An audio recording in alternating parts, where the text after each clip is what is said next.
Bien, como decía, hoy día la clase va a ser de conceptos de inferencia estadística.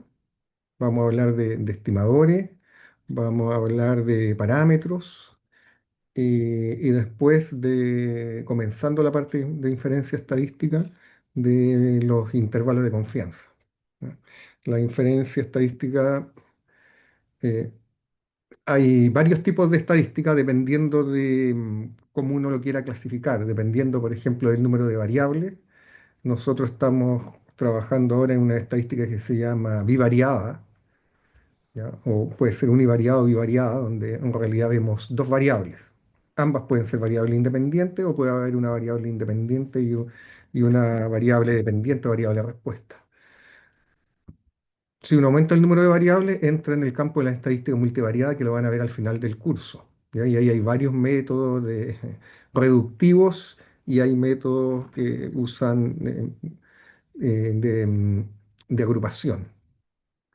Desde el punto de vista de las distribuciones estadísticas y de los supuestos que hay detrás de ello, uno puede ver estadística paramétrica, que es normalmente toda la estadística que ustedes vieron en pregrado en sus cursos, pero también hay una estadística no paramétrica que es para cierto tipo de variables que no tienen las características de las variables que están en el conjunto de los números reales. En los números reales, ¿no es cierto?, hay elemento neutro, entre dos lugares de una misma escala hay la misma distancia, digamos. Por ejemplo, las escalas logarítmicas no cumplen eso, porque entre un valor en la escala logarítmica de 1 a 2 si es logaritmo de 10 hay 10 lugares y entre 1 y 3 hay 110. Se fijan, la escala va cambiando. Ahí entonces tenemos estadística no paramétrica y paramétrica. Y en el caso del objetivo que se persigue con la estadística, tenemos la estadística descriptiva, que un poco la vieron cuando vieron tabla y gráficos, ¿no es cierto? Se lleva a tabla y gráficos, creo que en la primera clase igual hicieron algún gráfico de marca de clase y ese tipo de cosas. Los gráficos en R son bastante fáciles de hacer, tienen varias posibilidades de hacer y de exportar para trabajo. Nosotros todos los gráficos, incluso los mapas de nuestros papers están hechos en R. ¿Ya? Uno puede hacer en modelamiento geoestadísticos espaciales en R y generar gráficos 3D y todo eso. Eso no es complejo. También se pueden hacer en Python, pero R es un poco más accesible cuando uno tiene tantas capacidades de programación. Y, mm, y desde ese punto de vista está, como dije, la estadística descriptiva, tablas, gráficos y algunas medidas de descripción. Y después viene la inferencia estadística. En la inferencia estadística lo que uno busca es a partir de una muestra o de varias muestras, si está trabajando con varios grupos, ¿no es cierto?, sacar conclusiones sobre la población de la que provienen esas muestras. En estadística hay todo un capítulo completo de tipos de muestreo que se utilizan, ¿ya?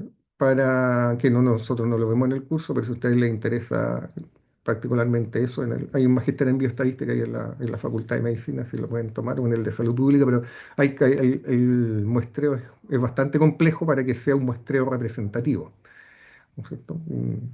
Entonces, uno en base a una muestra que se supone que es representativa de esa población, saca conclusiones.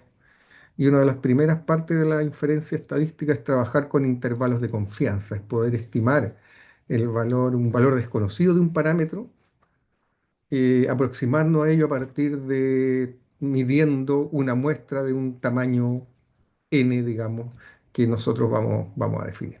Entonces la clase de hoy va a ser esto. Y después viene la otra parte de la inferencia estadística que la van a ver después, que es ya las pruebas de hipótesis donde se plantean hipótesis, ¿no es cierto? Hay una hipótesis de nulidad, que la van a ver, yo creo que ya la próxima semana con la profesora Cifuente, y hay una hipótesis alternativa que plantea el investigador, y en esas pruebas de hipótesis se contrastan estas hipótesis, y también en base a una prueba, y por lo tanto ningún análisis de inferencia estadística, como se usan muestras, está libre de error. Entonces ahí también les va a definirlo, o le definió ya los errores estadísticos la profesora, no lo recuerdo, qué parte del curso lo hace, pero nunca, Cuando uno hace un análisis estadístico está libre de errores, pero ese error es controlable porque el investigador elige qué nivel de error está controlando o porque el investigador, si es error tipo uno, tipo 2, el tipo uno normalmente uno elige cómo lo está controlando y el tipo 2 también lo puede tratar de controlar, em, tomando un tamaño adecuado de muestra. Entonces en esto vamos a estar. Las variables aleatorias con las que trabajamos, ¿no es cierto? Son una variable aleatoria, ¿no es cierto? Una medición cuantitativa de un atributo de los individuos dentro de la población que puede tomar cualquier valor y por eso se llama aleatoria, porque puede tomar cualquier valor. Normalmente si esta es una medición métrica que está en escala de los números reales, o sea, estamos midiendo un peso, un índice de masa corporal, quizá una longitud, una altura, un porcentaje de grasa, lo que sea, esa variable cuantitativa normalmente tiene una distribución gaussiana o normal en la población. ¿Ya? Yo después les voy a subir un video cortito de un cálculo de esto. Entonces, dice que sea que una variable aleatoria continua, o sea, que va de menos infinito, puede tomar valores de menos infinito a más infinito, que están dentro de los números de reales. Fíjense que el conjunto Z, por ejemplo, de los enteros, bueno, está contenido de esto, pero tiene otro tipo de estadística. Sigue una distribución normal con un determinado promedio. El promedio es una característica de la población. Fíjense que aquí el promedio está escrito con una letra griega mu, porque estamos hablando del parámetro. El parámetro, los parámetros poblacionales, es decir, el valor que tiene la población ahí, cuando uno logra medir todos los individuos, está representado con letras griegas y tiene una varianza sigma cuadrado. Y tiene una función, ¿no es cierto?, de densidad que es esta. Fíjense. Y aquí está el otro día fue el día del número pi, aquí está metido el pi en nuestra distribución normal. Pero lo interesante es esta parte de arriba de aquí que nosotros la vamos a usar para hacer inferencia. Fíjense que la distribución normal cuando uno la grafica, ¿no es cierto? Va de menos infinitos a más infinitos y asintóticas esas colas. Entonces tiene varias características. Si una variable tiene distribución normal, comprobamos con una prueba estadística que tiene distribución normal, va a tener ciertas características la distribución de esos datos de la población. Primero, el promedio, la mediana y la moda, ¿cierto?, van a tener el mismo valor, ¿cierto? La mediana, me imagino que ya la vieron, el valor que deja sobre y bajo el valor de la medición, el 50% de la población. O sea, en realidad el promedio más justo. Sobre ese está el 50% de la población y bajo ese está el 50% de las observaciones de la población. Cuando hablamos son las observaciones de la población, ¿no? El promedio aritmético, ustedes lo conocen, todos sabemos calcular promedio aritmético, siempre está influenciado por valores más extremos y la moda es el valor que más se repite, ¿no es cierto? El valor más frecuente en la población y a veces hay distribuciones que son bimodales o trimodales, pueden tener más de un valor que más se repite. La distribución es simétrica en torno al promedio, todos conocen la curva de Gauss, se la voy a mostrar acá. Perdón, pero antes, digamos, tiene dos puntos de inflexión. Fíjense que los puntos de inflexión están aquí en las primera deviación estándar positiva y primera deviación estándar negativa y la curva dijimos era asintótica. ¿Qué es lo que se usa normalmente en estadística? Se usa una curva estandarizada donde uno usa un promedio cero, asume un promedio cero y una varianza uno. ¿Se fijan eso? Esto reemplacé aquí el promedio por cero y reemplacé la varianza por uno. Y eso nos da una función y esa función de densidad es la que está graficada en las tablas estadísticas. Ahora, nosotros en el ambiente matemático que estamos trabajando en R no necesitamos usar las tablas estadísticas porque en R están programadas todas las distribuciones estadísticas. ¿Ya? Y normalmente también el análisis, como se hace con un software, nos da directamente la probabilidad, digamos, eh, el nivel de significación, la probabilidad de cometer error tipo uno en nuestro análisis. Entonces esta es la típica curva con el promedio en el medio y hasta aquí están los puntos de inflexión que mencionábamos, la primera desviación estándar, tanto positiva o negativa, ahí ya empieza la curva a cambiar y se hace asintótica hasta los extremos y aquí está la media, la mediana y la moda. Pero también nos asegura ciertas cosas. Sabemos que entre la primera desviación estándar negativa y la primera positiva está el 68,3% de la población, o sea, hay un 34,15% a cada lado de esto. Entonces, cuando ya tenemos algo con distribución normal, ya uno puede hacer, usar el área bajo la curva de la distribución normal, se puede usar como un, una estimación de probabilidades. ¿Ya? Por favor, todos enciendan las cámaras. El curso es con cámara encendida, por favor. Gabriel, Camila, Eduarda, Paulo Z, Josefa, porque si yo me doy cuenta que están asistiendo. ¿Qué cosa, profe? Que todos enciendan las cámaras, por favor. Ay, estoy en un computador que es como un PC armado y no tiene cámara. Ya, ok. A ver, Fíjense que entre las segundas desviaciones de restos que están con computadores encienda que tengan cámara. Yo creo que ya no venden cámaras. ¿Sí? En el área, ya, de menos, fíjense, entre las segundas desviaciones estándar, o sea, entre esto, desde aquí hasta aquí, está el 95,4% de la población. Y solo, y entre la tercera desviación estándar está el 99,7%. O sea que fuera de esto, fuera de la tercera desviación estándar, ahí es donde se ubican los valores atípicos en los gráficos estos de caja y bigote. Fuera de esta tercera desviación estándar está el menos, ¿no es cierto?, del 1% de la población. Fijan, está el 0,3%. O sea, tener individuos en una población mucho más allá de la tercera desviación estándar son individuos muy raros. ¿Ya?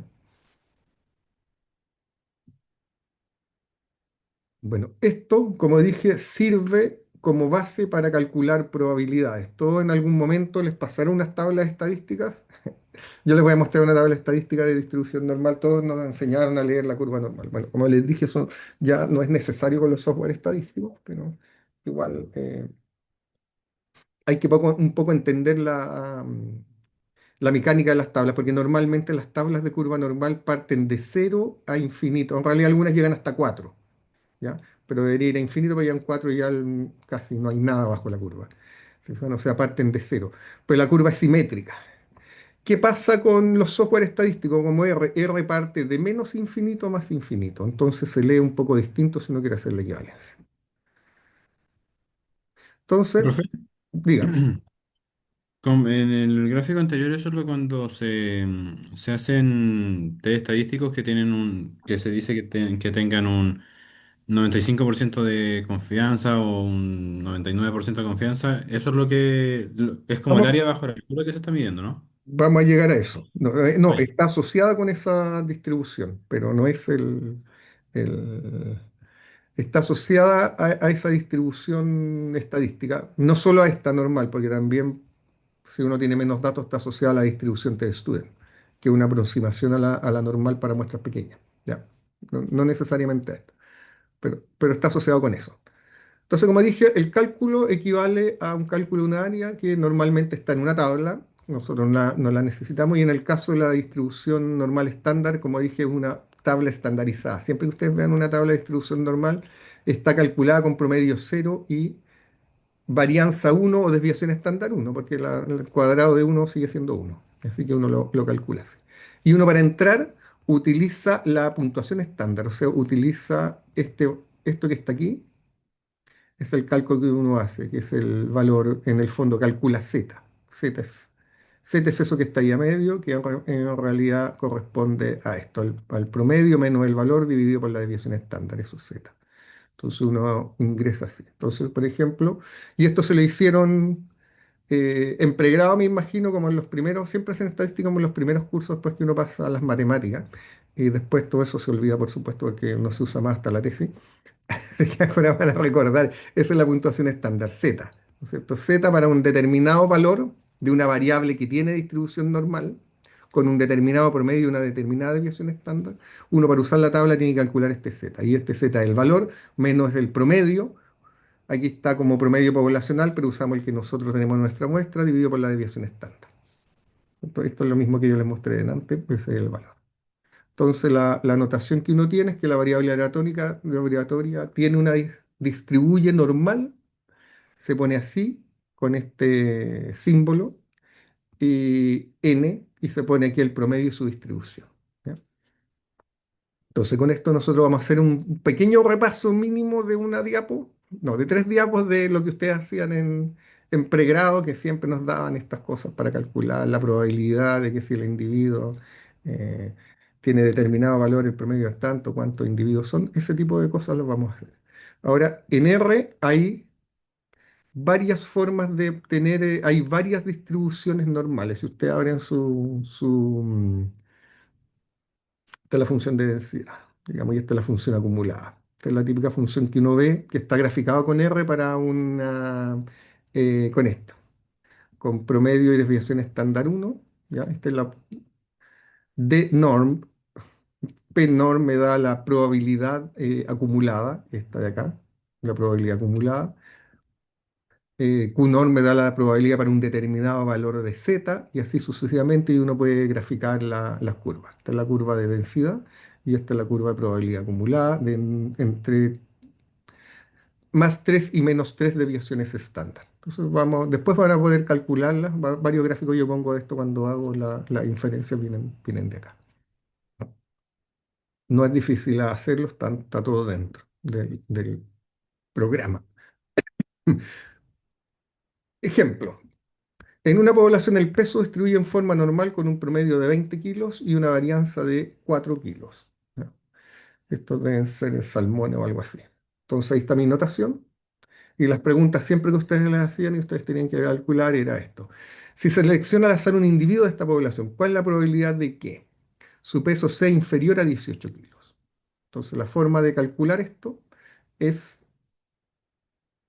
calcular Z, la puntuación estándar, para poder ir a la tabla normal que nos daban siempre. Entonces uno calculaba, bueno, ZXY, lo que me dijeron son los 18 kilos, me dieron el promedio y me dieron la varianza, por lo tanto la desviación estándar es 2. Así que 18 menos 20 dividido por 2 es igual a menos 1, ese es el valor.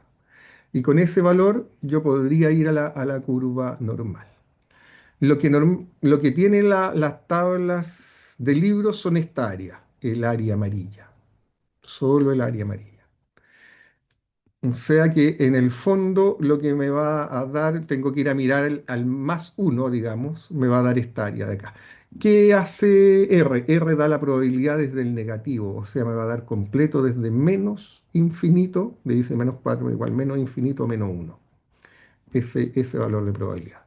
Esto es lo que está en las tablas de distribución normal, el espejo. Entonces, cuando uno iba a mirar la tabla, esta era la típica tabla de distribución normal que uno tenía siempre. Entonces, si uno tenía, fíjense esta tabla, aquí tiene los valores de Z, en un lado están con un decimal y el segundo decimal está acá. Entonces, si uno iba a 1, tenía ese valor, ¿cierto? 3.3413, 34.13, un 34,13%. ¿Ya? Ese valor que está ahí,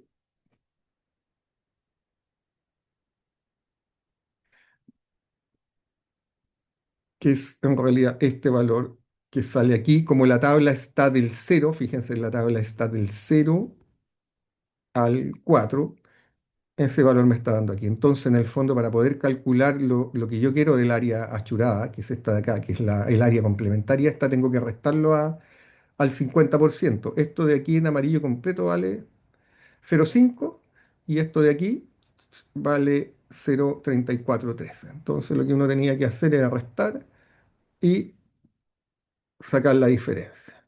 Y ese valor era de 0,1587. Entonces esa era la probabilidad, 0,1587, que es equivalente a este lado de acá. O sea, en el fondo, la probabilidad de que un individuo esté seleccionado al azar y su peso sea inferior a 18 kilos es de un 15,87% en el caso eh, de esta población que tiene una distribución que distribuye normal su peso con un promedio de 20 y una desviación estándar de 2 o una varianza de 4. Bueno, en R se hace en un solo comando que es pnorm menos 1, ¿se fijan? Y me da ahí el aproximado, si lo aproximan a 3 decimales va a ser 15,87. R tiene dos precisiones en sus cálculos. Normalmente usa doble precisión, usa 16 decimales. ¿ya? O sea, uno podría tener 16 decimales hacia atrás calculados, aquí los tira. Y también usa precisión simple con 8 decimales, ¿ya? Entonces, cuando hay un valor de R que es elevado a menos 16, eso significa que estamos en el cero absoluto, cuando lo tire. Fíjense que yo tuve que hacer esta fórmula, ¿cierto? O sea, calcular el menos uno. Pero en realidad en R uno no necesita, uno le puede dar el promedio, o sea, el valor de X, fíjense, el valor de X, el promedio de la desviación estándar y me va a dar lo mismo, o sea, no, en realidad no necesito hacer ningún cálculo. Después lo vamos a probar al final de la clase, vamos a correr un par de scripts de todo lo que hemos visto. Esto se los pasaron a todos, me imagino, ¿no? Todos lo recuerdan, con mayor o mejor, un recuerdo más o menos grato, digamos, dependiendo de cómo era.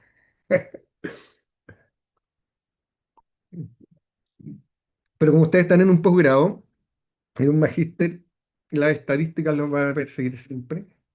Entonces, mejor que te persiga algo atractivo a que te persiga algo feo. Así que hay que disfrutarla. Ya, ese era el recuerdo. Vamos a entrar a estimar intervalos de confianza. Probablemente la clase hoy día no va a ser tan larga, lo que es bueno. Eh, a pesar de que ahora ya tenemos más luz en la mañana, por el cambio de horario. Entonces, como les dije antes, al inicio de la clase, para los que llegaron un poco más tarde, lo estoy repitiendo un poco. Dentro de la inferencia estadística tenemos dos ramas: la estimación de parámetros poblacionales, donde uno estima un intervalo de confianza, ¿ya? Se llaman confidence intervals. Y las pruebas de hipótesis, también le dicen dócimas, que son todas las pruebas de hipótesis tradicionales de comparar proporciones, promedios, ver asociación entre variables cuantitativas y cualitativas y todas las demás, ahí entran todas las pruebas. Pero lo primero es tener una estimación confiable del parámetro poblacional que voy a medir, de el valor, ¿no es cierto?, que tiene ese parámetro para la variable que estoy midiendo. Y como dije antes, para eso uno hace un muestreo en general, y ustedes lo pueden ver en las elecciones, ¿no es cierto? Cuando ya está escrutado como el 5% de los votos, uno ya sabe más o menos cuál es el resultado, digamos. Ya en el 10 ya no cambia nada, o sea, uno no necesita muestrear toda la población para saber las tendencias, ya con un muestreo, que es un muestreo global, eh, pues uno podría muestrear el 10% de la población, pero a veces la población es tan em, estratificada, si estoy mostrando un estrato nomás que me va a dar que me va a dar una visión sesgada de cómo está completa la población. Eso pasa mucho en las cajas ahora de resonancia de las redes sociales, porque uno se relaciona con un cierto grupo de gente. Entonces, si uno hace una encuesta ahí, en realidad la encuesta de uno está estratificada y está sesgada para la visión que uno comparte con esa gente. Por eso después se lleva sorpresa cuando el muestreo es más amplio. Entonces, hay que tener buenos muestreos. Ya. Estas pruebas de hipótesis las vamos a ir viendo a lo largo del curso, pero hoy día vamos a ver los intervalos de confianza solo para que recuerden esto, porque también se los pasaron. Yo les subí la semana pasada en la clase, en la primera clase que hizo la profesora em, Cifuente, este libro, The New Statistics with R. Este es un libro más tirado al lado del metaanálisis. Si ustedes lo agarran y toman los ejemplos que hay, eh, los pegan en su consola de R y los corren, les van a funcionar. Yo tomé una frase de este señor Héctor que dice así, como que hay una tendencia creciente en estadística en enfocarse menos en los valores, en los p-value, ¿no es cierto?, los valores para ver si una prueba es significativa o no significativa, y tomar más en cuenta las estimaciones con intervalos de confianza. De hecho, este alfa del 5%, eh, que los estadísticos eligieron para ver si una prueba estadística es significativa o no es significativa, eh, está en cuestionamiento ahora. ¿Qué significa 5%? 5% significa una probabilidad de equivocarse en 20, ¿no es cierto? Si ustedes dividen 1 dividido por 20 les va a dar igual a 0,005. Ya, esa probabilidad, con la magnitud de datos que tenemos ahora, con el Big Data, se alcanza fácilmente. Entonces, en algunas ciencias, por ejemplo, en el mapeo genético, nosotros usamos uno por mil o uno en 10.000. O por muchas pruebas estadísticas se corrige ese pi-value con algunas correcciones que vamos a ver más adelante, como son la de Bonferrón y la de Hedgeberg o los o Fall Discovery Rate. ¿Ya? Hay varias correcciones para poder ir sobre ese pi-value. Entonces, no, es mejor que da un intervalo de confianza. Un intervalo de confianza no dice sí o no, sino que da un amplio, a veces amplio, otras veces no tan amplio, un rango de valores donde puede estar el intervalo. ¿Ya? Entonces vamos a definir el parámetro. Yo la hago harta, hay gente que habla de parámetros cuando se está refiriendo a las variables, ¿no es cierto? El parámetro es un valor poblacional que por definición es desconocido, porque para acceder a ese parámetro tendríamos que hacer un censo y encuestar toda la población y en todos los censos, más o menos, no se encuesta toda la población. Pero ya vimos que cuando estoy encuestando a toda la población, ya con un 5 un 10% de la población encuestada, ya tengo una tendencia que no cambia mucho. Y que describe una característica cuantitativa o cualitativa del universo. Y esa característica cuantitativa puede ser un promedio. Como dijimos, el promedio se denota con letra. Todos estos parámetros están con letras griegas. Mu, sigma, correlaciones rho. La proporción sí tiene P. ¿Ya?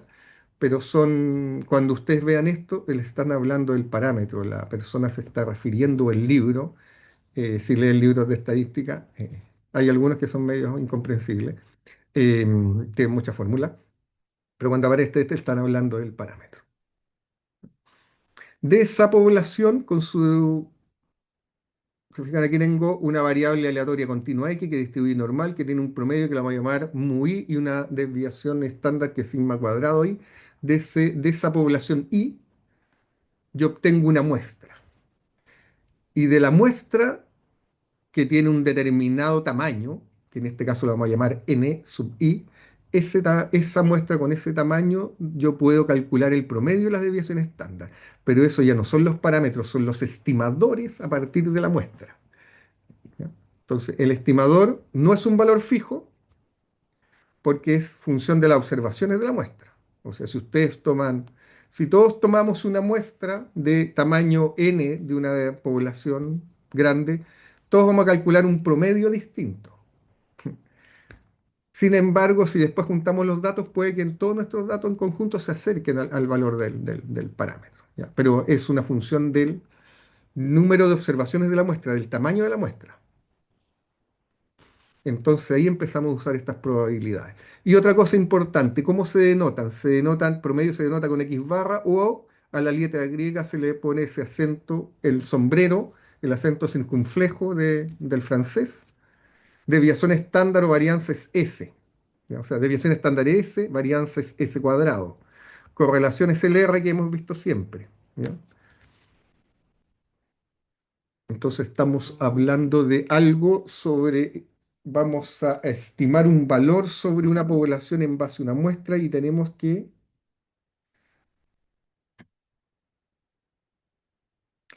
em,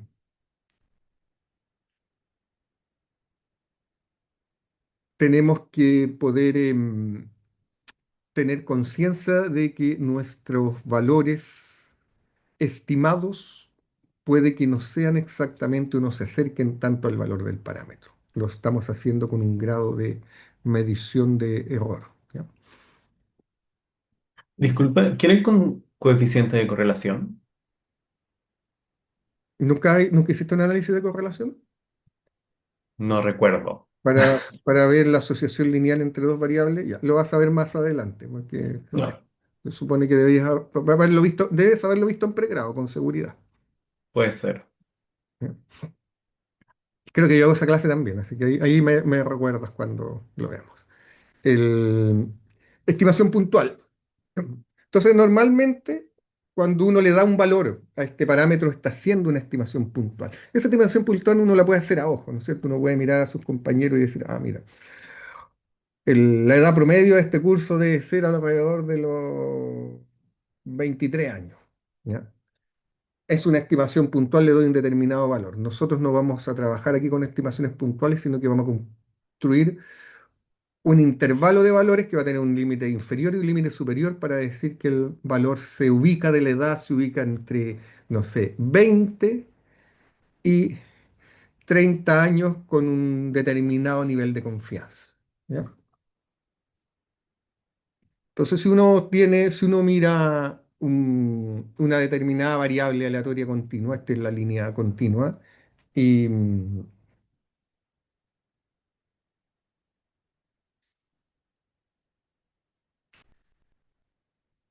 Y este es el verdadero valor del parámetro poblacional. Pero si ustedes toman una muestra, por ejemplo, muestra uno, puede que les dé valor ahí. ¿Se fijan? Muy alejado del promedio. Quizás esa muestra era muy chica o estaba sesgada, estaba estratificada la población. Puedo tomar otra, también puede estar más bajo. Pero de repente tomé una muestra más grande o mi muestreo fue más aleatorio y me acerqué más al valor. Pero en cada muestra vamos a tener un valor distinto y eso tenemos que tenerlo claro. Después vamos a correr en R unas simulaciones para que veamos cómo van cambiando los valores, porque en R uno puede generar variables con distribución normal. Tiene un comando que se llama rnorm, que uno le da el promedio, la desviación estándar y el número de datos que quiere y le genera una variable aleatoria con distribución normal que va a tener ese promedio y esa desviación estándar. ¿Ya? Y de esas uno puede tomar muestras y ver si esas muestras tienen ese promedio y esa desviación estándar. Entonces uno puede jugar un poco con los valores. Entonces, cuando uno hace estimación de parámetros, hay dos conceptos que son importantes, ¿no es cierto? El más común. Profe, ¿Mm? porque acá estamos hablando de estimación de parámetros en valores que son cuantitativos, ¿cierto? Sí, ¿Y qué pasa cuando es cualitativo? pero es que depende de tu variable cualitativa. Por eso entra en estadística no paramétrica. eh, no puedes calcular promedios a datos cualitativos. Sí. Si tienes flores rojas, verdes, amarillas, rosadas, Ajá. dime qué color es el color promedio. No, no se puede. No se puede. Entonces, esto es solo para variables, por eso dijimos al principio, sea una variable aleatoria continua. Estamos hablando de variables aleatorias continuas. Ah, ya, ¿Ya? ya, perfecto. Perfecto. Entonces uno puede visualizar esta estimación de parámetros como que uno está disparando un blanco. ¿Cierto? El verdadero valor es el círculo azul. ¿No es cierto? Yo hago mi primera estimación. Hoy casi le di al blanco que hay ahí al lado. No sé si se ve lo rojo, se ve bien o no. No tanto. Después sigo. ¿Se fijan? Normalmente cada uno de esos disparos al blanco es una muestra que tomé donde hice mi estimación. Ese casi le di al verdadero valor del parámetro. Sigo disparando. Este estimador que estoy usando im- es un estimador preciso, ¿ya? Porque si ustedes se fijan, los valores están agrupados entre sí y además es insesgado porque el promedio de todos sus valores, si yo tomo el promedio de todos estos puntitos rojos donde estoy, me va a dar el verdadero valor del parámetro. Eso se llama que es insesgado y preciso. Este es el mejor estimador. Casi todos los estimadores que nosotros usamos en estadística son de este tipo, son insesgados y precisos. ¿Ya? La precisión la da que los puntos de cada estimación que yo hago están muy cercanos entre sí. Por ejemplo, este de acá es sesgado, pero es preciso. Están todos juntos, pero es sesgado. Se fijan, si yo saco el promedio de todos estos, no se va a acercar al valor de azul, sino que va a estar por aquí. Entonces, sus valores no me da el promedio de sus valores el valor del parámetro. Por eso es sesgado. Pero es preciso porque todos están juntos. Cuando ustedes lean trabajos que salen nuevos, test estadísticos, siempre salen estas cosas. Entonces ahí hay que buscar uno que demuestren que es insesgado y preciso. Podemos tener este otro de acá. Este de acá es impreciso. Los puntos, las estimaciones están mucho más separadas, no están juntas como acá. Pero es insesgado porque el promedio de todos sus valores sí se acerca al verdadero valor del círculo azul. Este también puede funcionar bastante bien y el peor caso es que uno tenga uno sesgado e impreciso, donde hay mucha varianza en las estimaciones y en realidad el promedio de ellas no me lleva al verdadero valor del parámetro. Entonces, normalmente se busca tener un estimador insesgado. Y en el escenario mejor es que sea preciso, que la variación entre estos datos sea lo menor posible. Fíjate que hay mayor variación entre los puntos rojos que mayor variación acá. Por eso se llaman de mínima varianza. En general, los estimadores que cometen pequeños errores de una estimación a otra. En general, todos los que nosotros vemos en estos cursos, que son test estadísticos que se han inventado hace mucho tiempo, muchos de ellos por genetistas, eh, son insesgados y son precisos, son estimadores de mínima varianza. ¿Ya? El- las pruebas de chi cuadrado, por ejemplo, la inventó Carl Pearson de la escuela biométrica de los genetistas. Hay hartos genetistas que trabajaron en estadística y agrónomos también. ¿Ya? Todo lo que es diseño de experimento viene de agrónomos. Entonces, tomando esto en consideración, vamos a hablar ahora de los intervalos de confianza. Fíjense, el intervalo de confianza es un rango plausible de valores para el parámetro estimado. ¿Cierto? Si yo tengo, mira, aquí tengo el otro día me estuve haciendo análisis de sangre. Aquí tengo mi salida del hemograma. Siempre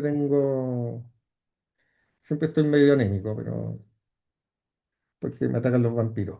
Ya me dice eritrocitos, tengo 4,38, pero me da unos valores de referencia de 4,9 a 5,7. Estos valores de 4,9 a 5,7 es un rango plausible de valores, es un intervalo de confianza. ¿Ya? Y me está diciendo, y de hecho el intervalo de confianza es 95%.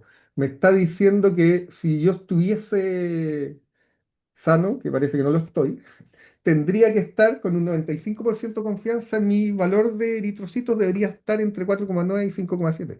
Sin embargo, tengo 4,38, así que estoy fuera del intervalo de confianza de las personas sanas. Ahora podríamos aplicar el valor, el promedio va a estar en el medio de los dos, ¿no es cierto? De 4,9 a 5,7 va a ser como 5,1 por ahí. Yo podría calcular dada la distribución normal de la población, en qué lado de la curva estoy. Estoy para el lado izquierdo de la curva, pero cuán bajo estoy. Mi puntuación estándar la podría calcular. Entonces, cuando ustedes vean en los exámenes de laboratorio, como este, eh, tengo todo lo demás malo también, así que no.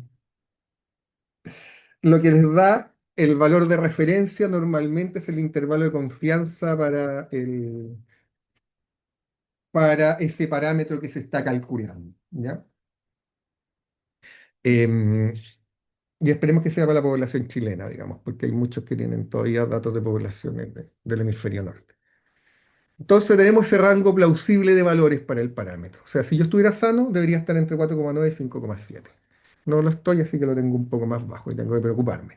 La estimación puntual es la que me dan, 4,38, pero si yo no lo comparo con el intervalo de confianza, no tengo cómo saberlo. Entonces yo puedo construir mi intervalo de confianza en base a la estimación puntual y sumando y restando un margen de error, que eso es lo que tenemos. El límite inferior, la estimación puntual es el promedio de la población.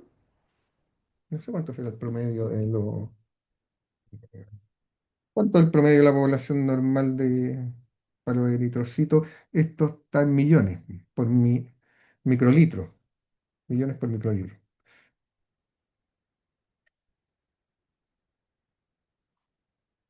5,3. Ya, esa es mi estimación puntual, ¿no es cierto? 5,3 millones de células por microlitro. Y a eso yo le tengo que agregar un margen de error. Y ese margen de error es lo que uno hace cuando construye el intervalo de confianza. Perdón, aquí está. Entonces, esta es mi estimación puntual. Ahí está la estimador que usamos, ¿no es cierto?, de promedio, más, menos, menos de, más de. ¿Y qué es lo que es de? D es el error de estimación. Y aquí aparece un nuevo estadístico que es muy importante para más adelante, y ese estadístico es el error estándar. Se fijan, ya habíamos hablado antes de la desviación estándar y la varianza. Esas son características de la población. Son parámetros o estimadores poblacionales. En cambio, el error estándar es el error del estimador que estoy usando. ¿Ya? Es distinto. Este margen de error depende de esto. Es la desviación estándar partido por la raíz del número de datos y multiplicado por la distribución estadística que vamos a usar, y esa la vamos a definir por el número de datos. Puede ser la normal, puede ser la t-student, puede ser la h cuadrado, dependiendo también del estimador. Fíjense que error estándar, lo repito, desviación estándar, que es la misma que calculamos con nuestros datos de la muestra, dividido por la raíz del número de datos. O sea, mientras eh, más datos tenemos, nuestro error va a ser más pequeño. Así que siempre es bueno trabajar con la mayor cantidad de datos posible, pero esto siempre en la medida de lo posible, porque a veces los datos son caros. ¿Cierto? Tener un dato. Yo trabajo en producción animal, entonces una vez llegó una chica acá, una profesora, no recuerdo qué universidad, era una universidad británica, entonces estaban haciendo estudios de porcentaje de grasa porque ellos querían producir, me acuerdo, unos filetes de vaca más magros, qué sé yo. Em, entonces metían a las vacas y le hacían para medirles bien toda la grasa y todo, le hacían una tomografía computarizada. Entonces tenían un tomógrafo gigantesco donde cabía una vaca, pero por cada vaca, cada análisis les costaba no sé cuántos miles de libras y eso. Entonces tenían poquitos datos porque cada dato es muy caro. Entonces a veces el dato es muy caro y uno tiene que jugar con este N. Y a ustedes les va a pasar. eh, yo trabajo más en temas de marinos, de acuicultura y donde los datos son baratos. O sea, he tenido tesistas que han trabajado con 45.000 datos, o sea que incluso puede eliminar algunos datos, si no es necesario, pero de repente el dato es muy caro porque viene de un muestreo que es carísimo, hay que aplicar un análisis molecular que también es carísimo. Hay un montón de screening ahora nuevos de moleculares, genómicos que son súper caros. Entonces uno tiene que jugar con este N cuando está trabajando, no solo en la construcción del intervalo de confianza, porque esto también, este error estándar nos va a perseguir siempre, ¿ya? Siempre en todas las pruebas estadísticas, el error estándar va a estar incluido, como lo vamos a ver después cuando veamos las comparaciones de dos promedios, que creo que la hago yo también, y ahí nos va a aparecer de nuevo el error estándar. Entonces, esto es aquí tenemos la estimación puntual que nosotros suponemos que es el valor del parámetro tomado de nuestra muestra representativa. Y el intervalo de confianza lo construimos a partir de esa estimación menos este margen de error, que va a ser este error estándar multiplicado por alguno de estos estadísticos, normalmente normal si la variable distribuye normal, y en el otro lado, el límite superior va a ser lo mismo, la estimación puntual más este margen de error. Y el nivel de confianza que uno elige. O sea, ya le hablaron del nivel alfa, ¿no es cierto? Nuestro nivel de confianza nosotros los vamos a elegir.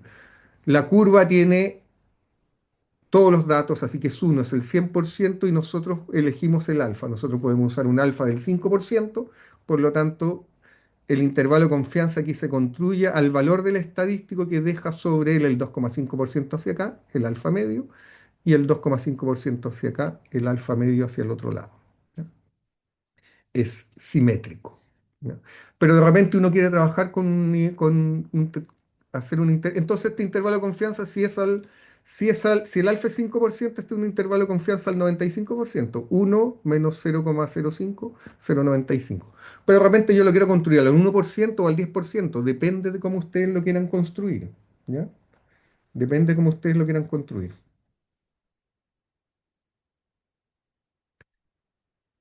Entonces, hay dos conceptos importantes asociados con los intervalos de confianza. Una es la precisión y otra es la seguridad o confianza. La seguridad o confianza la elige a priori el investigador. Yo decido, no, yo quiero un intervalo de confianza al 5%, al 1%, al 10%. Ya, ustedes lo eligen. Pero la precisión depende de este tamaño de muestra. Y este tamaño de muestra afecta la amplitud del intervalo porque afecta nuestro error estándar. ¿Ya? Entonces, siempre uno está luchando entre precisión y seguridad. ¿Qué significa que un intervalo sea más preciso, que el intervalo sea más corto, más acotado? O sea, que la diferencia que hay entre el límite superior y el límite inferior sea más pequeña. Les voy a mostrar un gráfico que hice en R de distintas precisiones para que vean. La única forma que uno tiene de tener más precisión y seguridad es aumentando el tamaño de la muestra, pero como ya dijimos, eso cuesta dinero y cuando uno planifica investigaciones tiene que planificarla, eh, digamos, calculando los costos que eso tiene. Y a veces no solo es dinero, a veces es tiempo. A veces la muestra es muy cara de conseguir porque ocurre eh, esporádicamente en el tiempo y cada cierta periodicidad. Entonces uno no puede estar esperando tanto tiempo de repente para conseguir las muestras. Ya. Fíjese Profesor, lo una importante. duda. Diga, diga, pregunte. El intervalo de confianza solo se puede aplicar cuando hay principios de estadística paramétrica o no, porque asume un principio igual de normalidad y otros principios más. Sí, estamos en estadística paramétrica. No hay intervalos de confianza no paramétricos. Y si hay, yo no los conozco, no hay ninguno. Esto es solo para variables cuantitativas continuas y en las variables cuantitativas continuas se usa estadística paramétrica. Cuando las variables sean discontinuas, tengan escala de intervalo o sean variables que sean cualitativas, tanto en escala ordinal como nominal, se utiliza estadística no paramétrica. ¿Ya? Y ahí no hay intervalo de confianza. Esto es solo para variables cuantitativas continuas, que son la mayoría de las que uno utiliza en ciencia. En ciencias sociales uno utiliza más tabla y gráfico y ahí hay otro tipo de análisis multicriteria, pero no nos vamos a meter en los análisis cualitativos porque son otro mundo y a veces incomprensible para los que trabajamos más con números. Em, Fíjense que si yo aumento el nivel de confianza, pero el tamaño de la muestra no cambia, voy a perder precisión. O sea, hay un juego entre ambas cosas. A un mismo tamaño de muestra, aumentar la confianza se pierde precisión. Y al revés, si quiero ganar en precisión, voy a perder confianza si no modifico el tamaño de la muestra. Aquí tenemos estos gráficos que ven aquí este es un intervalo de confianza al 80%, aquí dice 80% abajo. Se fijan que es un intervalo, esta es la confianza, 80%. Y si mira uno la amplitud del intervalo, esto era para un promedio, aquí están los promedios, de 198, eran pesos de trucha arcoíris, con un promedio de 198 gramos. ¿Ya? Se fijan que esta barrita es más corta que esta de acá. Esta de acá es un intervalo de confianza al 99,5%. ¿Ya? Mi precisión es mucho mayor, perdón, mayor acá, menor acá, el intervalo es mucho más grande, pero esto tiene más confianza, tiene un 99,5% de confianza. Obvio, como mi confianza en encontrar el valor del parámetro dentro de esto es mayor, el intervalo es mucho más grande, porque por eso tengo mayor confianza para encontrarlo. En cambio acá es probable que el valor no esté dentro de este intervalo, porque todavía tengo un 20% de probabilidades que esté fuera de ese intervalo, porque mi confianza es solo un 80%. Entonces, la amplitud del intervalo indica la precisión. Este es menos preciso que este de acá. Ya, entonces ahora vamos a calcul- calcular, son las 9, nosotros tenemos clase hasta las 11, ¿no? Son 5 para las 10. Hagamos una pausa de 10 minutos, ¿les parece? Y después vamos a calcular los intervalos.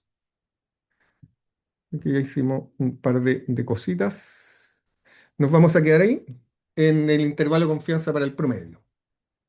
Em, Tenemos una pausa de 10 minutos. Yo tengo las 9:55, a las 10:05 continuamos. Voy a pausar el video. Mm, Si lo logro pausar, ahí sí. No, estoy pausando otra cosa. Bien, ahora vamos a los cálculos. Este es el intervalo de confianza para el promedio, el caso hipotético, teórico, digamos, de la varianza poblacional conocida. ¿Ya?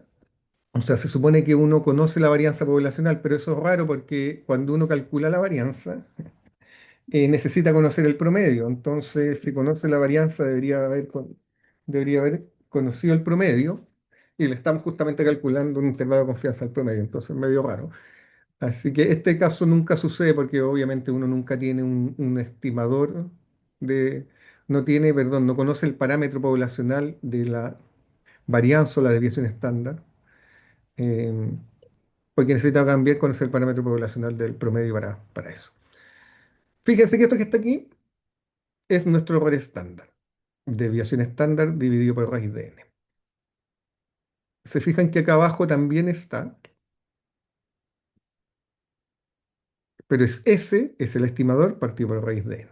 Y otra diferencia que hay entre estos dos valores este es para varianza poblacional desconocida, es la estadística. Aquí estamos usando, cuando ustedes vean Z en cualquier fórmula, Z se refiere a la distribución normal. ¿Ya? Z es distribución normal. Cuando aplican un test de Z, porque después aparecen test de Z, cualquier test de Z o transformación Z se refiere a que está usando datos de distribución normal. Pero fíjense que acá abajo dice T y dice n-1. Aquí está el alfa medio, ¿no es cierto? Este lado, el alfa medio de este lado, y acá está de mi intervalo de confianza. Y acá está de nuevo el alfa medio, que es en el límite superior, por eso tiene a ambos lados. Tengo el valor como está puesto acá, el valor del parámetro en la estimación puntual, en realidad en el medio, que supuestamente es nuestro valor de aproximación al valor del parámetro, y a ambos lados del intervalo tenemos el estimador menos el error de estimación y más el error de estimación. Esta es la notación, se pone P, que es una probabilidad, la probabilidad de que el promedio en este caso esté entre el límite inferior y el límite superior, igual a uno menos alfa, y esto uno lo pone en número. Si el alfa dijimos que era 5%, va a ser igual a un 95%, que es lo mismo que está acá, ¿no es cierto? Uno menos alfa. Ya. ¿Cuál es la diferencia entre los dos? Es la distribución. Puedo utilizar, si yo conozco la varianza poblacional, o mi tamaño de muestra, como vamos a ver ahora, es muy grande, vamos a definir ese muy grande, grande, puedo usar Z igual. Pero si mi muestra es pequeña, vamos a ver lo que es una muestra pequeña, tengo que usar otra distribución, que es la distribución T-de-Student. Y la distribución T-de-Student es una aproximación a la distribución normal para muestras pequeñas. Y aquí entran los grados de libertad. N-1 me indica que son N-1 grados de libertad. ¿Ya? Estos grados de libertad tienen que ver con la libertad de seleccionar un individuo dentro de la población. ¿Ya? Entonces siempre uno pierde un grado de libertad cuando está trabajando con muestras. ¿Ya? Y si uno estima un parámetro, puede perder uno o más parámetros, puede perder grados de libertad extra por cada parámetro estimado dentro de mi cálculo. ¿Ya? Entonces, por ejemplo, un grado, para que entienda los grados de libertad, el cyber, hubo un black algo, ¿no? Ahora, luego, recién pasó, ya. Y ustedes entran a comprar un celular y hay 6 celulares del último y todos son de colores distintos. Entonces, el primero que logra el ticket tiene la libertad de elegir todos los colores, ¿cierto? Y se compra su celular. El segundo que llega ya no tiene la opción de elegirlos todos, pero todavía tiene libertad de elegir dentro de los 4 que quedan. El tercero todavía tiene libertad de elegir entre los 3 que quedan. El cuarto tiene posibilidad de elegir entre 2 al menos, pero el último no tiene libertad, perdió su grado de libertad. ¿No es cierto? Se le queda lo que hay. Entonces uno siempre pierde un grado de libertad. Ahí es la libertad de poder tomar esa decisión. ¿En qué difiere la distribución T-Student de la distribución normal? En la distribución T-Student son un poco más aplanada, es más platicúrtica que la distribución normal. Esta es la distribución normal. Y de hecho ahí dice 500 grados de libertad. 500 grados de libertad es igual a la distribución normal, ya vamos a ver por qué. Pero esta que está un poco más afuera, se fijan que es más amplia, tiene 10 grados de libertad. Y la de muy más afuera tiene 5 grados de libertad. Entonces uno tiene que calcular esas distribuciones que también están tabuladas, pero como ya les dije, R también las tiene. Entonces, lo importante es que tengo que tener los grados de libertad. ¿Qué características tiene? Tiene forma de campana igual que la distribución normal, pero con colas más amplias que la normal. Y mientras menos grados de libertad tiene, más amplias son las colas. Simétrica en torno al promedio, asintótica al eje X y a medida que aumentan los grados de libertad se va aproximando a la distribución normal. Y llega un momento en que se iguala con la distribución normal. Cuando se iguala con la distribución normal, es decir, cuando el n es lo suficientemente grande, da lo mismo cuál de esta fórmula utilizar porque va a dar el mismo valor. Pero si es más chica, si es muy chica, tengo que usar la fórmula que usa la distribución t. Ejemplo, el número promedio de pulsaciones, debería cambiar este, ¿no? Es de en una muestra de 16 varones, fíjate, una muestra pequeñita, es de 74 y su desviación estándar es de 8,72 pulsaciones. Construye intervalos de confianza al 95 y al 99%. Creo que iba a cambiar esto. Entonces, vamos a ver nuestra fórmula, ¿no es cierto? Nuestra fórmula ya no tenemos tenemos un tamaño muestra pequeño y suponemos que no conocemos eh, la varianza poblacional, así que vamos a usar esta fórmula de abajo, ¿ya? Que va a tener nuestra estimación puntual aquí y tenemos que calcular esto. Esto es nuestro error estándar y esto es lo que vamos a buscar en la tabla T-Student. Entonces,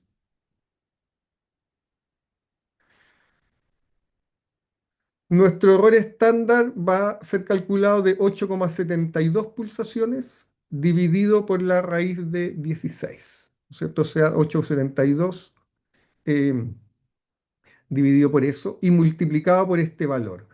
Teníamos 16 varones, por lo tanto tenemos 15 grados de libertad.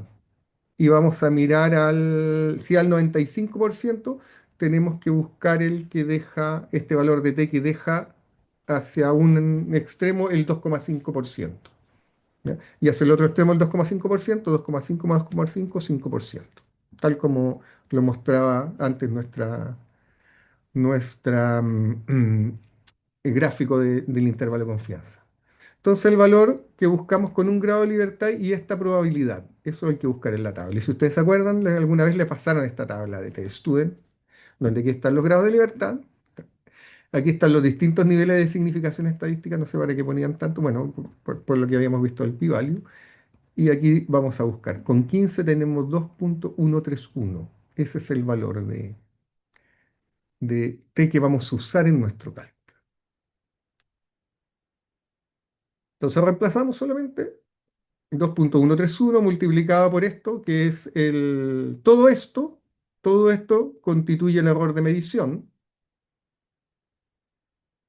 Mientras más chico es este valor, este error de medición perdón, mientras más grande este valor, nuestro error de medición es menor, y mientras más chico va a ser mayor. ¿Ya? Entonces finalmente llegamos a esto. Nuestra margen de error es de 4,65 para un lado y para el otro lado. Así que restando, sumando y restando, nuestro intervalo de confianza va entre 69 y 78, casi 79 pulsaciones. Con ¿El un, grado de libertad se obtiene como n-1? sí, lo Ya, dije perdón que te hace lo un, corto. hace un ratito. Sí, estaba acá, ¿no? Siempre es n-1. Entonces, podemos decir, y así se interpreta, que con una seguridad o confianza un 95% podemos decir que el promedio de las pulsaciones en los varones se ubica entre 69 y 79 pulsaciones. Lo aproximé al entero porque no hay números de pulsaciones. Entonces, si uno lo construye, Aquí tengo los 15 grados de libertad. Fíjense, esta sería la distribución T-de-Student. Aquí hay punto, si la tomamos como lo toma R, que va de menos infinito a más infinito, aquí tenemos el 2,5% y aquí tenemos el 97,5%, o sea que deja sobre él el 2,5%. Aquí tenemos el valor de t. Lo que trae la tabla es este valor, ¿no es cierto? Nosotros vamos a usar estos valores de t. La tabla me dice ese valor, pero en R lo acumula completo hasta acá. Entonces, si uno lo calcula en R, esto lo pueden pegar en su consola de R, después se los voy a mostrar. Aquí está calculado.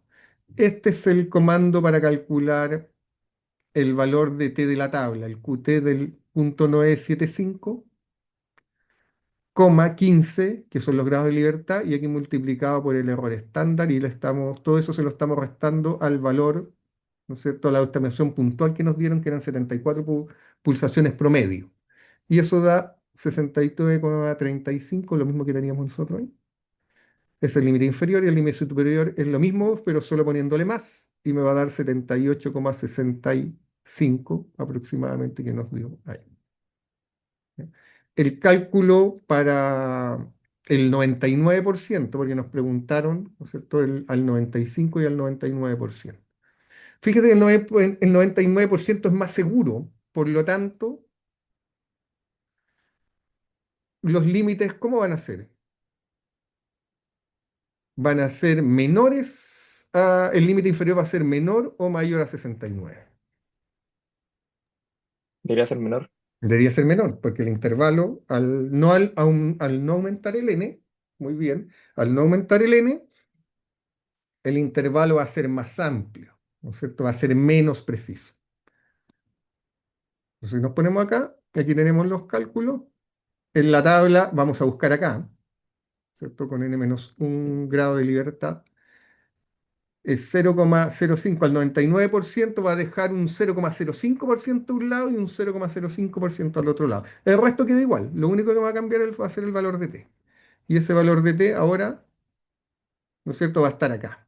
Y se fijan, el valor es más grande, por lo tanto le vamos a restar y les vamos a sumar un valor al límite inferior, le vamos a restar un valor más grande, por lo tanto va a ser más pequeño ese valor, como dijo su compañero, y en el lado vamos a sumar un valor más grande.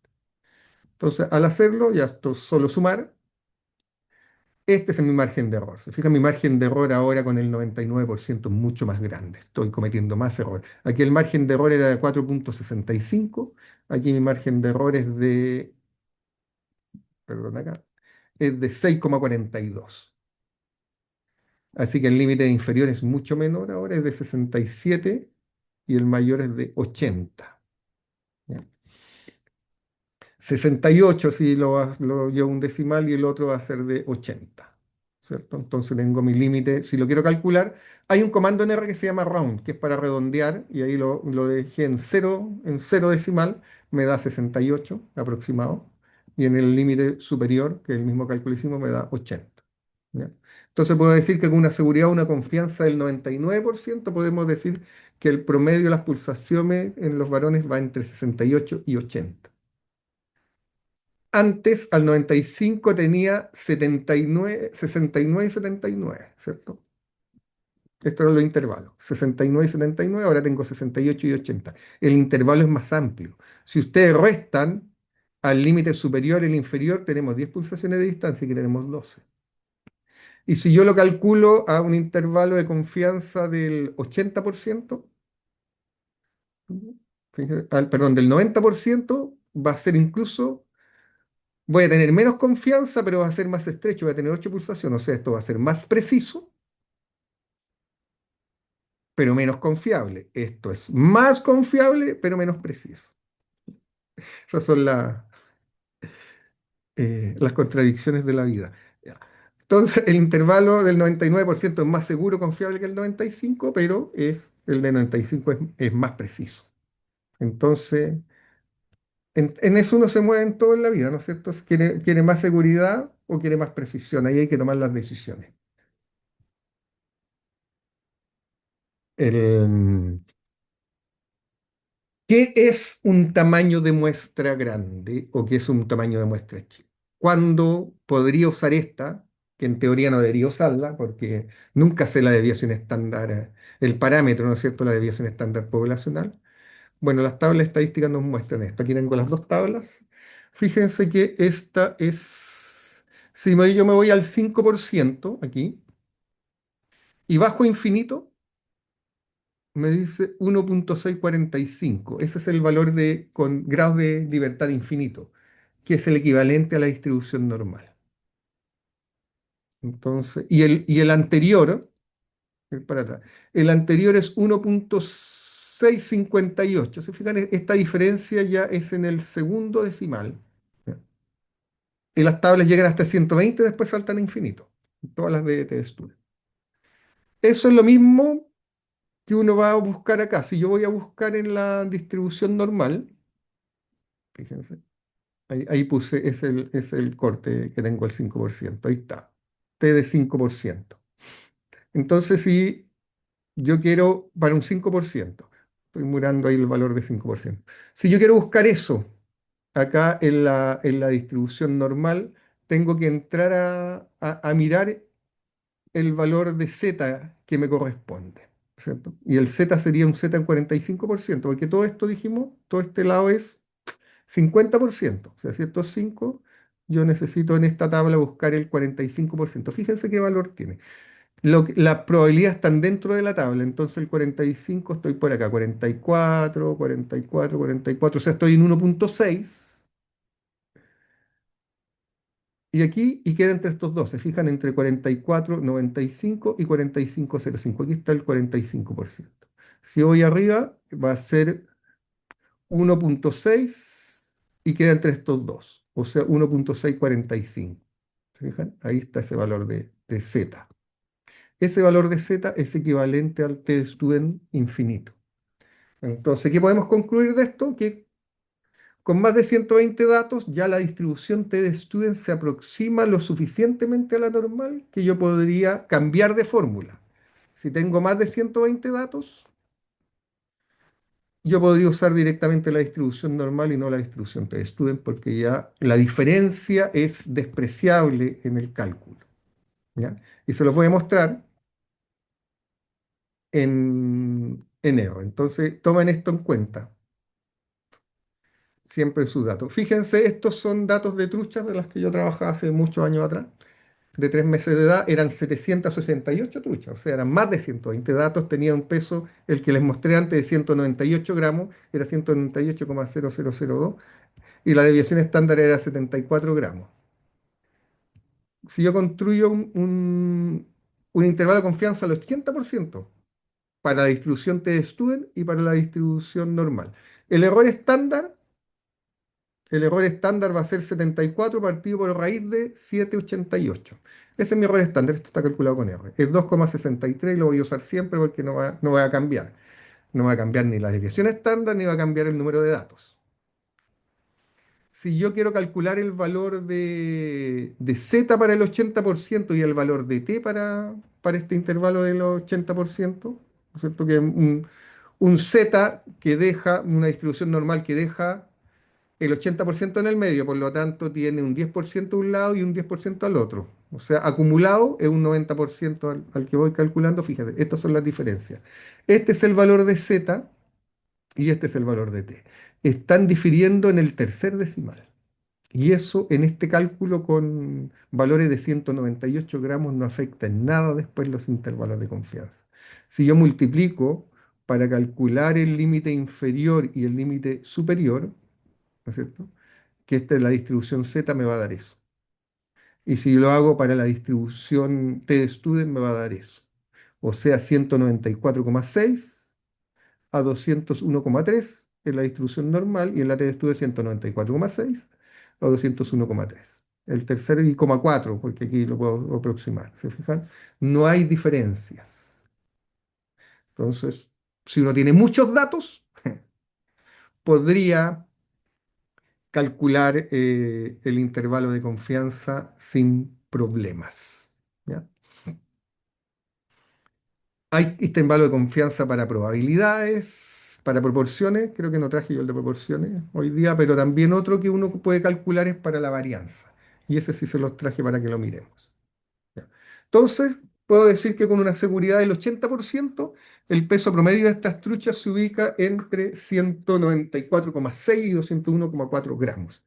Y esto lo calculé con ambas, no, aquí viene el de las proporciones, con ambas estadísticas. Así que ahí podrían usar cualquiera. Ténganlo en mente. Con muchos datos, más de 120, puedo usar distribución normal en lugar de distribución t-student. Ese es el mensaje Y eso es para cualquier set de datos. para cualquier tipo 100%. de datos, ¿sí? Perfecto. Que sean cuantitativos continuos. Súper. No podemos, no cualitativo. Este es el intervalo de confianza para la varianza. La varianza distribuye chi cuadrado. Este gráfico que está abajo es el gráfico de la distribución chi cuadrado. ¿Ya? Para que se los presento. Es distinto. Las varianzas son valores al cuadrado, por lo tanto, parten desde cero. ¿Ya? Y van a más infinito. ¿Se fijan? El chi cuadrado parte aquí desde cero y va a más infinito. Esta es la región que estamos calculando y lo que tenemos que calcular son estos valores de, de la distribución chi cuadrado. Entonces yo le voy a mostrar una tabla de chi cuadrado, pues me imagino que todos hicieron chi cuadrado alguna vez para alguna cosa, ¿no? La distribución chi cuadrado se usa bastante en estadística no paramétrica y se usa bastante en pruebas de bondad de ajuste, ¿no es cierto? Hay una prueba de bondad de ajuste chi cuadrado para ver si los datos. Le voy a subir un par de videos de esos que tengo, que hice para mis estudiantes de pregrado, sí, que se usan en genética, pero en el fondo es lo mismo, ver si una distribución observada de datos se ajusta a una distribución teórica esperada, digamos. Eso hacen las pruebas de bondad de ajuste. Fíjense, se desea conocer con un 95% de confianza la varianza en la estatura de una muestra de 25 hombres adultos tomados al azar de una población cuyo promedio de deviación estándar es 170 más menos 10 centímetros respectivamente. Entonces, si son 10 centímetros la desviación estándar, la varianza de la muestra es 100 centímetros cuadrados. ¿Cierto? Entonces, aplicando esta fórmula, tendríamos aquí, eran 25 individuos, así que n-1 grado de libertad, 24 multiplicado por la desviación estándar al cuadrado, o sea, en el fondo por 100 centímetros cuadrados, y esto acá, y abajo dividido por los límites, ¿no es cierto?, de esta distribución chi cuadrado. Entonces, para hacer eso, tenemos que tener acceso a esta tabla chi cuadrado que tiene desde el 995 al 0,005, se fijan los valores extremos. En R eso no es necesario porque R tiene todo, toda la distribución, pero de hecho esta tabla me costó encontrarla. No es una tabla común. Entonces, si uno se va a los 25 grados de libertad, ¿no es cierto? Estamos aquí, por ahí, perdón, a los 24, porque eran 25 individuos, vamos a usar, y me pidieron un intervalo de confianza del 95%. O sea, vamos al 975, deja un 2,5 a un lado y el 0,25, el otro 2,5 me hacen el 95%. Nosotros estamos hablando de estos valores de aquí, 12,4 y 39,4. Esos son los que tengo que meter en la fórmula, los metemos ahí y me da que la varianza, ¿no es cierto? Con un 95% de confianza podemos decir que la varianza en la estatura de estos individuos va entre 69,4 centímetros cuadrados y 193,5 centímetros cuadrados. Perdona, mis colegas no saben que estoy en clase.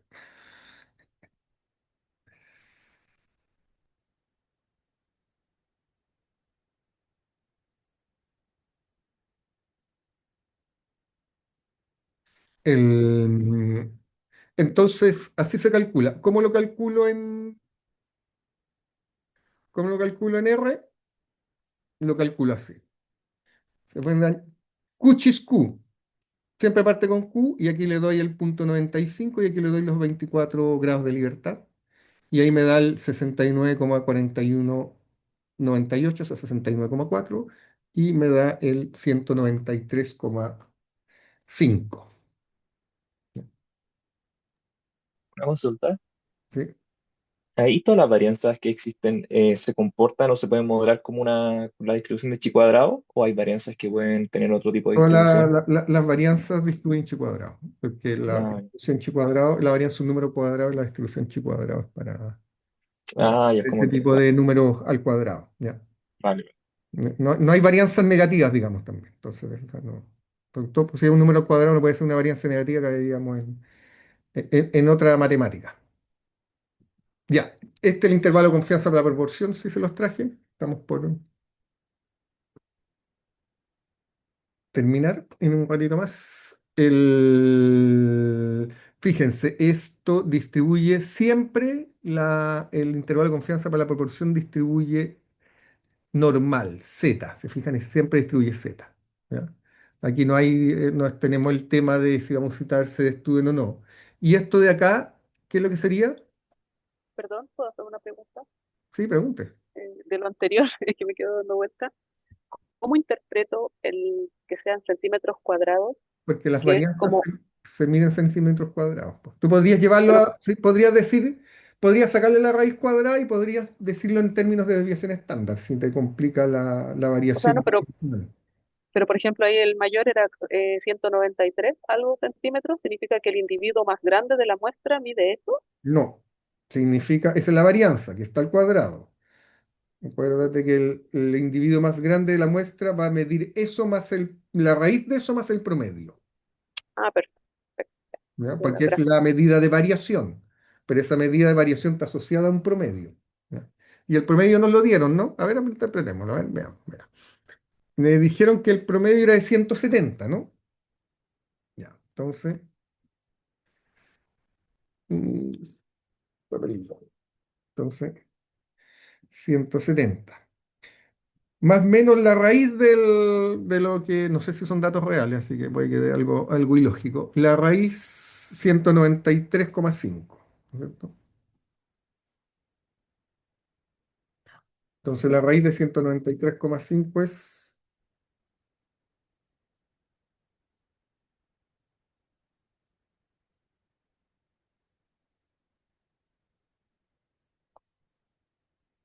son 13,9, 14 ponle. O sea, el individuo más grande va a medir 184 centímetros. Ok. ¿Ya? Eso es lo que va a medir. Bien. Acá. Entonces, fíjense que... Vengo para atrás. Aquí. ¿Esto qué es lo que era entonces? ¿Esto que está aquí? ¿Cómo se llamaba?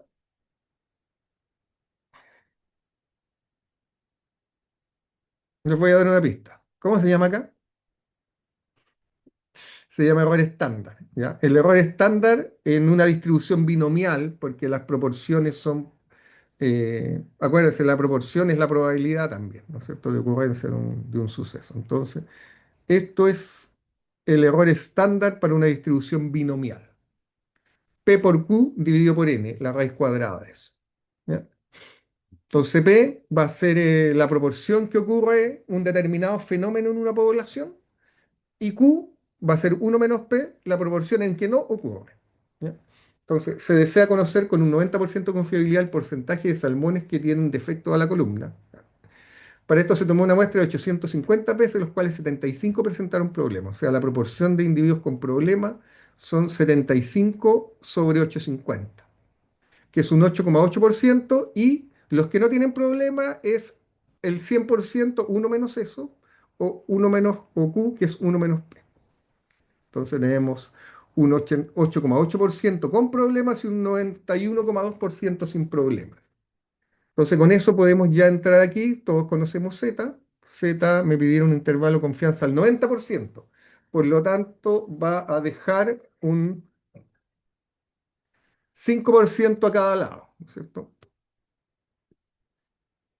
Así que vamos a tener un Z en el 45, es el que tenemos que calcular. Si ustedes lo calculan, vamos a ir a la distribución normal, porque el cálculo usa distribución normal, ¿cierto? Entonces el 45 está en la tabla que tenemos siempre.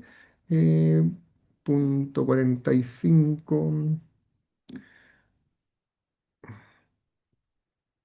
por aquí está. 44 habíamos quedado que estamos acá, que era 1.645. Ahí está nuestra área. Z 1.645. Entonces, ese valor lo reemplazamos por 1.645 y tenemos nuestro cálculo de, este es mi margen de error, se fijan que es pequeñito el margen de error porque tenemos hartos datos, el error estándar igual es un error estándar bajo. Y el porcentaje de salmones que tienen problema de la columna, con un 90% de confiabilidad, está entre un 7,2 y un 10,4%. Una confiabilidad o seguridad. Entonces, tampoco es difícil de calcular. En R uno puede calcular esto, P decirle que es 75 por 85 y ponerle Q que es 1 menos P. Uno puede crear eso en R y ahí tengo los valores de los dos datos y después calculo. Puedo calcular el límite superior usando, esa es la distribución normal del 95%. Dijimos que era 45, pero en realidad en R es el 50% más el 45, así que es el 95. Con tres decimales es el límite inferior 7,2 y el límite superior 10,4. Es el mismo cálculo. El, ¿Qué hora es? Después les voy a mostrar, vamos a correr unas cositas en R, si tienen, si pueden abrir sus R's. Ah, les voy a mandar el script. ¿Qué, qué hora es? Que yo tengo que tomar prueba en 45 minutos más. Ya, fíjense, muchas veces ustedes van a ver este gráfico, después lo vamos a ver en clases. Este es un típico gráfico de intervalos de confianza, que hay un valor alrededor de cero, ¿no es cierto? Si yo estoy comparando dos efectos que no hay efecto, y estas líneas que son, se fijan, son intervalos de confianza. Entonces, si, por ejemplo, aquí estoy viendo algo que es significativamente distinto de cero y es superior a cero. Si fijan, todos los que pasan por cero, estos intervalos de confianza, significa que la diferencia que estoy midiendo es igual a cero, o sea, no hay diferencia. Los que no logran cortar como estos son superiores a cero y hay diferencias significativas. En muchos paquetes estadísticos los muestran así, veo que no hay ninguno que sea inferior a más bajo de cero que no tenga diferencia, no todos los demás cortan. Entonces van a ver estos gráficos. ¿Ya? Y este es el libro que yo les subí como un resultado de lo que tienen ahí. Voy a subirles el script que tengo de R, a ver si para que lo... ¿Saben usar R o no saben usar R? Poco. ¿Se han metido, no han mirado ningún video todavía en YouTube de R? Y igual se los voy a subir, después cuando sepan lo van a poder trabajar. eh, en-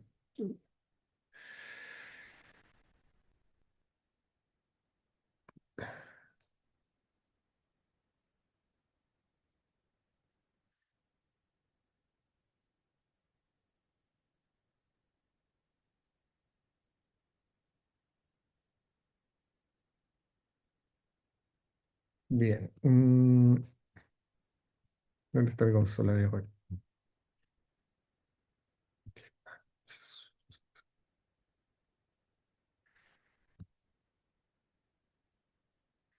Mm, Ya. Esta es mi consola de RStudio. Voy a subirles a la clase. Agregar.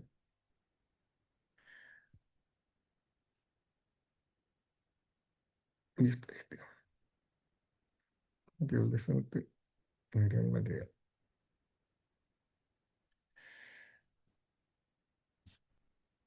Mm,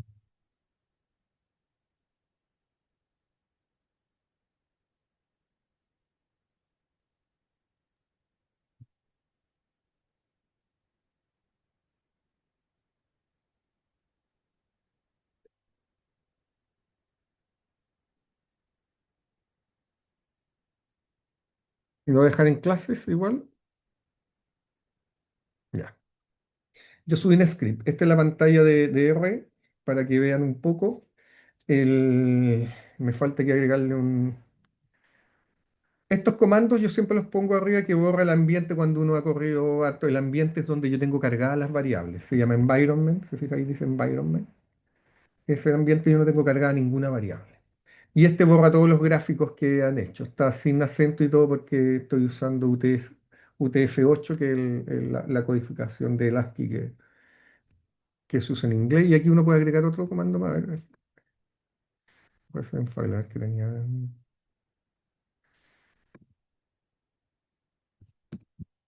Este, que borra la consola. Ya. Esto es lo que ya había mostrado antes para calcular área bajo la curva normal. Esto tenía varianza 2, creo.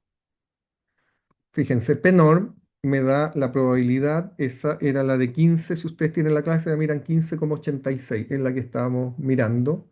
Y esto creo que me daba la misma, ¿se fijan? Lo hice, aquí puse el valor de z directo, pero acá no lo puse, que ahora lo calculara.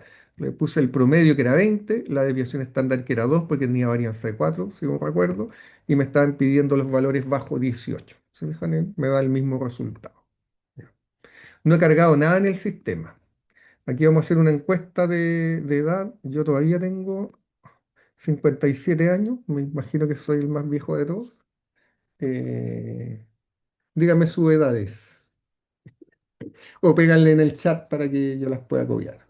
Y vamos a hacer un cálculo.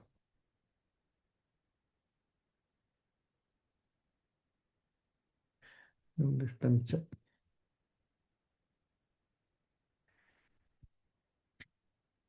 Entonces,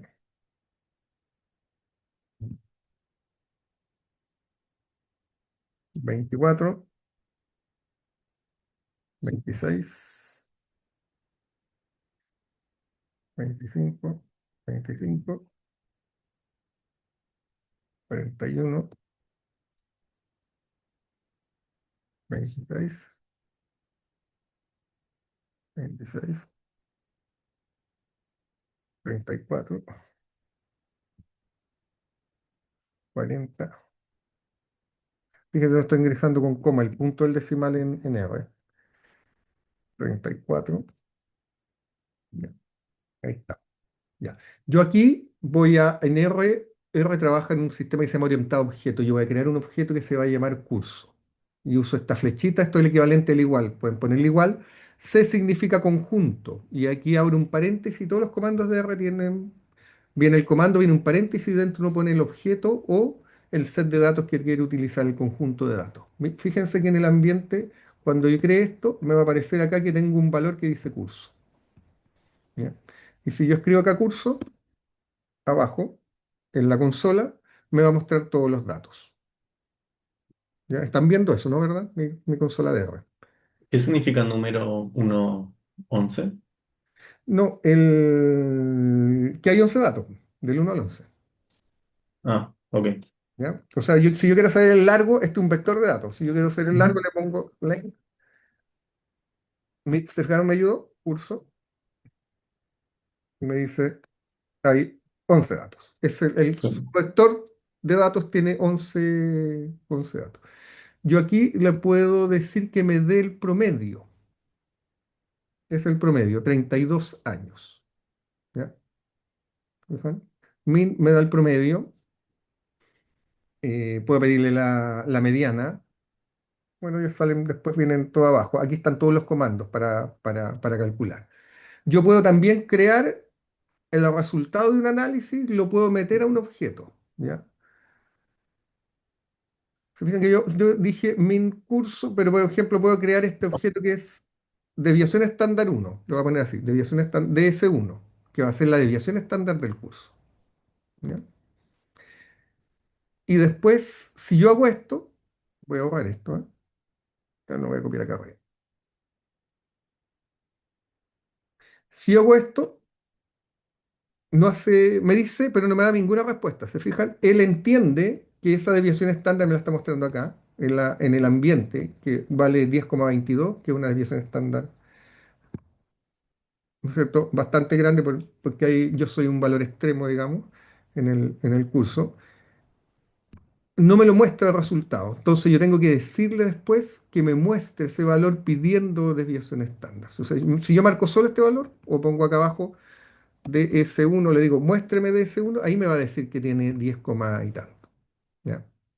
Pero yo en la misma línea puedo escribir dos líneas a la vez separados por un punto y coma. Entonces, si yo escribo esto de S1 tanto y yo quiero chequear porque estoy programando, estoy mirando, vuelvo a ponerle para que me muestre el valor de resultado. Si yo ejecuto esta línea, me lo va a mostrar al tiro. Y fíjense que yo le digo, no, que tengo muchos decimales, no quiero tanto, le digo round. ¿No? Que en realidad quiero dos decimales nomás. Y ahí me muestra con dos decimales. ¿Ya? Hay un comando que se llama summary. Summary es un comando que muestra los cuartiles, la mediana, el máximo y el mínimo y el promedio.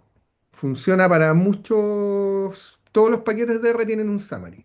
En todos muestra cosas distintas, pero para un set de datos así de largo, me muestra eso. Se fijan, el mínimo es 24, el máximo soy yo con 57, la mediana es 26. El promedio es 32,5, porque yo estoy empujando. Se fijan, la mediana es la mitad de los datos, son 11 datos, o sea, el número entre el 5 y el 6, hay personas de 26 años. Pero yo estoy empujando el valor de promedio hacia arriba porque yo tengo 57.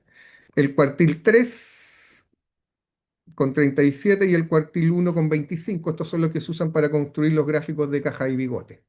¿Ya? VAR me da la varianza, desviación estándar me da el- la desviación estándar. Siempre y el recorrido intercuartílico me da una medida de variación cuando yo estoy usando mediana. La medida de variación de mediana es el recorrido intercuartílico.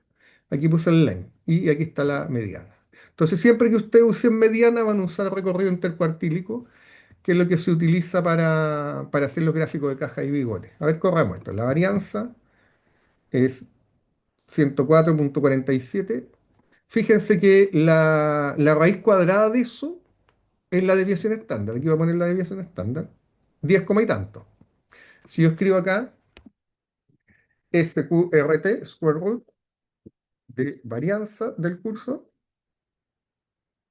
lo que estoy haciendo es pidiéndole la desviación estándar. Si yo hago eso, me va a dar 10,22, que es lo mismo que la desviación estándar. La raíz cuadrada de la varianza es la desviación estándar o la desviación estándar al cuadrado es la varianza. Aquí está el recorrido intercuartílico.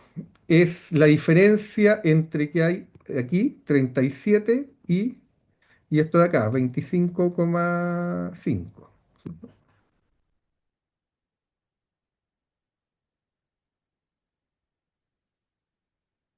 Todas estas cosas ustedes las deberían saber, o sea, las saben, solo que todavía no lo saben que lo saben ya. 11,5. Eso debería ser el recorrido intercuartílico. ¿Y? 11,5. Es la diferencia entre Q3 menos Q1, que es el 50% central de los datos. Len ya lo dijimos, el número de datos y la mediana era 26, que ya me la habían dado. Fíjense, si yo le pido un gráfico,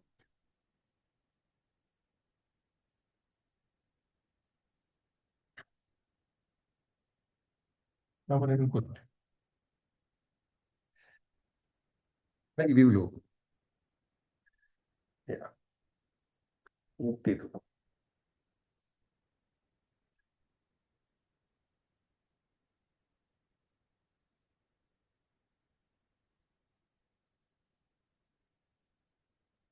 Ya, aquí está nuestro box plan.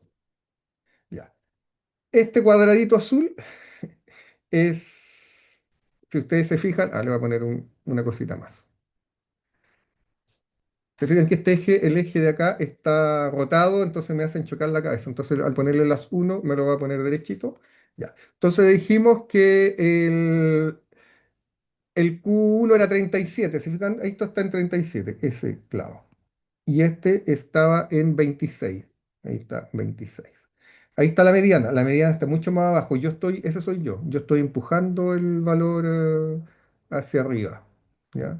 Yo soy el atípico, el outlier en el curso. ¿Ya? Otra cosa es mirar la distribución para ver si tenemos distribución normal. esa es nuestra distribución. O sea, nuestro programa, este soy yo arriba, cerca de los 60 años. La mayoría de ustedes están ahí entre 20 y 30. Por ahí, ¿no es cierto? Eran 24 y 30. Esto está, uno puede ajustar estos datos, ¿ya?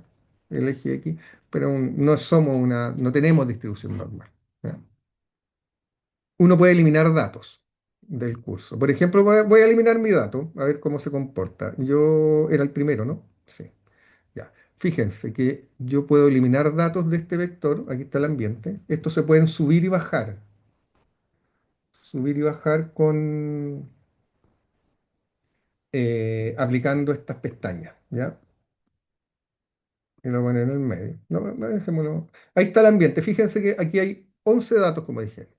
Al curso yo le puedo decir que va a ser el mismo vector curso, pero menos, y le digo aquí un conjunto de datos, voy a eliminar a el primer dato. El primer dato es el que tiene 57. Entonces, si hago eso, fíjense ahí, eso va a quedar en 10, queda en 10. Y ahora cuando yo le pido curso, me va a mostrar solo los datos de ustedes. Y de hecho, ahora yo podría pedirle el histograma de nuevo. Y el histograma igual está apuntado hacia un lado, cambió un poco. Pero ya no está los gráficos se guardan, uno puede ir para atrás a explorarlo, tiene esas flechitas. ¿Ya? Miren, Una consulta. ¿sí?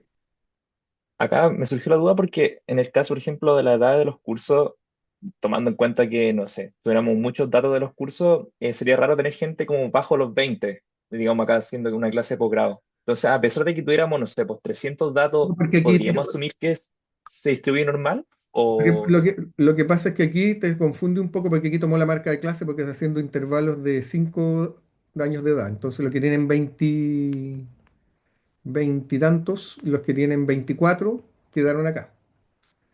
Pero si yo manejo la escala, lo puedo dejar, no van a haber gente de 20. ¿Ya? claro, Solamente aquí 20 porque está pero, tomando como marca de clase el 22,5, el claro. 27,5 y así. ¿Ya? Pero uno también, en este caso, a lo mejor se podría imaginar que hay más gente como de los 20 hacia arriba, pues, como que la cola de los 20 hacia abajo, como que a lo mejor no existe, ¿o no? No, no Como en existe, este no caso, existe. El mínimo dijimos que era 24, ¿no? claro, Hay una sola persona con 24 veo, y el resto son 25. La moda es 26. Hay tres personas con 26 años y dos personas con 26. lo que me refiero es que si tomáramos, no sé, una cantidad de datos de todos los cursos de estadística que se ha tomado y llegáramos, no sé, a los 200 datos, ¿esto igual podría ser que la distribución no fuera normal? Sí, puede ser, O, puede ser, puede ser. Pero mira, no necesitamos tomar unos datos. A ver, aquí tenemos, voy a generar 10 muestras de tamaño n. ¿Ya? Voy a generar 10 muestras de tamaño n que van a tener, fíjense, un promedio de 20, el promedio, la muestra son, de esas muestras voy a sacar, aquí la subí,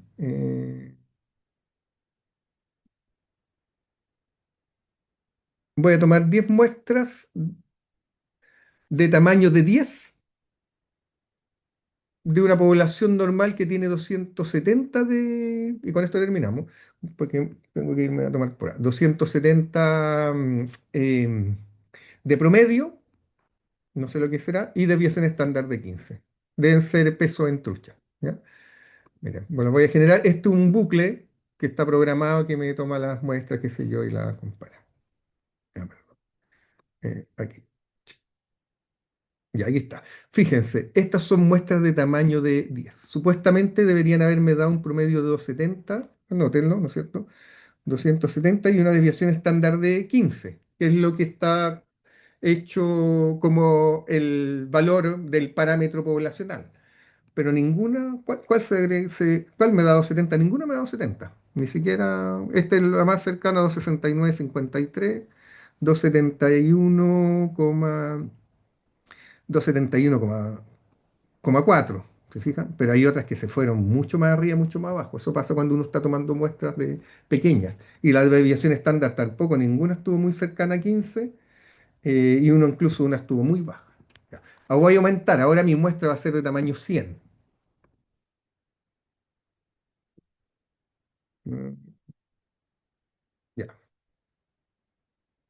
Ya, ahora tengo algunas, ahora son más cercanas y las desviaciones estándar igual están más cercanas a 15, ¿se fijan? Una muestra un poco más grande. Pero si yo ahora tomo una muestra de tamaño 1000, pero ninguna, no están todas cercanas, tan cercanas a 270, ¿cierto? Esta está en 270, pero todavía hay harta variación.